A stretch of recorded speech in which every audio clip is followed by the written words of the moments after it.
تھا وہ 4-3 کی نسبت سے پٹیشنز جو تھی وہ مسترد کر دی گئی تھی، لیکن جو ابھی بینچ بیٹھا ہے ہماری یہ استدعا ہوگی کہ ادارے کی عزت، توقیر اور تکریم اور اس کی آزادانہ حیثیت کو برقرار رکھنے کے لیے فل کورٹ جو ہے وہ بیٹھے اور اس معاملے پہ وہ تشریح کرے ان سب معاملات کی، بشمول جو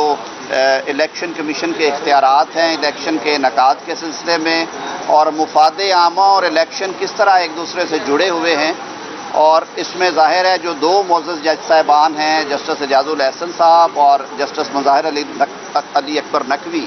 انہوں نے کیونکہ رضاکارانہ طور پہ بوجوہ ریکیوز کر لیا تھا، انہوں نے اپنے آپ کو الگ کر لیا تھا، تو ہماری یہ چیف جسٹس پاکستان سے التجا ہوگی اور عدالت سے یہ التجا ہے کہ اس معاملے کو اب یہ وقت ہے۔ ہم تو پچھلے 1 سال سے کہہ رہے ہیں کہ جو اہم قومی اور خاص طور پہ جو پولیٹیکل جن کے رخ ہوتے ہیں مقدمات کے، ایسی آئینی تشریحات جن کا ملک کی سیاست پہ اور عوام پہ گہرا اثر پڑنا ہو، وہ جو اجتماعی وزڈم والی بات ہے، یا جیسے پارلیمنٹ میں بات کی بلاول بھٹو صاحب نے کہ مصطفیٰ امپیکس میں جیسے کہا گیا کہ وزیر اعظم فرد واحد کے طور پہ فیصلے نہ کرے بلکہ فیصلے کابینہ کے ہونے چاہیے، کیونکہ جو ایک اجتماعی سوچ ہے، جو کلیکٹیو وزڈم ہے، وہی رستے نکالتی ہے اور اسے ہی صائب گردانا جاتا ہے۔ اور کل جو جسٹس منصور علی شاہ صاحب اور جسٹس جمال خان مندوخیل صاحب کا جو فیصلہ آیا، اس میں بھی انہوں نے اسی طرف اشارہ کیا کہ اگر آپ ادارے کی آزاد حیثیت کو، اس کی غیر جانبداری کو، فیصلوں میں شفافیت کو آپ لازم قرار دینا چاہتے ہیں، ان کو انشور کرنا چاہتے ہیں، تو اس کے لیے اب یہ وقت ہے کہ اس طرح کے مقدمات جن کے حوالے سے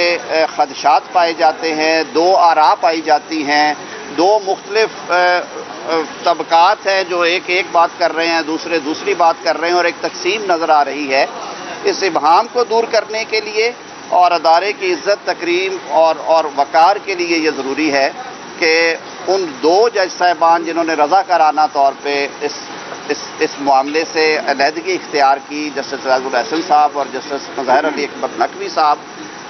ان کے علاوہ جتنے جج صاحبان ہیں اس وقت 13 رکنی بینچ ہونا چاہیے فل کورٹ کا، جو یہ معاملہ سنے اور یہ once and for all settle ہونا چاہیے کہ 184(3) جو ہے اس پہ Pakistan bar council, supreme court bar association, bar bodies, parliament, civil society, کون ہے جس نے بات نہیں کی کہ 184(3) کے اختیارات جو ہیں وہ ایک طریقہ کار کے تحت آنے چاہیے اور اس میں ونس اینڈ فار آل یہ میٹر سیٹل ہونا چاہیے۔ بہت شکریہ۔